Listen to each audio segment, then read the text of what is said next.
মাগো সর্বরূপেণ সংস্থিতা, তোমায় মৃন্ময়ী রূপ দিতে আবশ্যিক পতিতা। পৃথে হয় যখন তোমার আলোকিত আগমন, তোমার ভক্তির ছটায় নাস্তিকেরও অহং হয় দমন। মাতৃ আর শক্তি রূপেণ হয়ে প্রতি বছর তুমি আসো।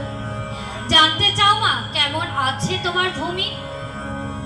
তাই তো চুপিসারে মাকে ডেকে বললাম, মাগো যে বাচ্চাটা গলা জলের থেকে তোমার পূজার ফুল তুলে হয় ধন্য, আমরা খোঁজ রাখি না মা, সে কি পাই রোজ পেট ভরে অন্ন?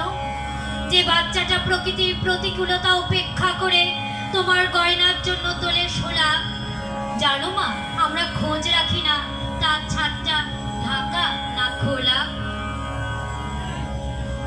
আমি মেঘ, নদীনালা খালাখন্দর থেকে জন্মেছি। আমি মহাসাগরের বুকের বাষ্পায়ন, তপ্ত মরুর হারিয়ে যাওয়া আর্দ্রতা। আমি শ্রমিকের চুয়ে পড়া ঘাম, অনাথ শিশুদের কান্না, ক্ষুধার্থ নরনারীর ঝরে পড়া অশ্রু। আমি বহুরূপী, কখনো সাদা, কখনো ধূসর, কখনো কালিমাখা অন্ধকার। আমি ঘনঘটা দামিনীর সাথে খেলা করি, অভিমানে করি গর্জন। আমি চঞ্চল, আমি খামখেয়ালি, হাওয়ার পালকি চড়ে ভেসে বেড়ায়। আমি পাহাড়ের সাথে করি কোলাকুলি, ভালোবেসে হিমেল বাতাস, ঝরে পড়ি তোমাদের আঙিনায়। আমি শ্রাবণের মেঘ।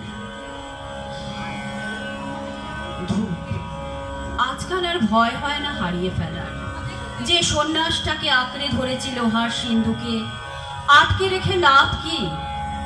তুমি বলবে ভীষণ সরল, উপলব্ধি করবে বিজয়ী আস্বাদ।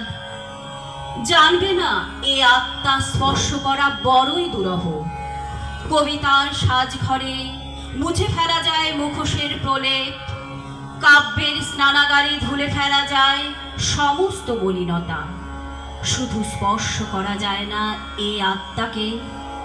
তাই তো ব্রাত্য করে রেখে দিলাম পূজারিনীর মন্দিরে, পৌঁছতে পারলে না হৃদয়ের মণিকোঠায়।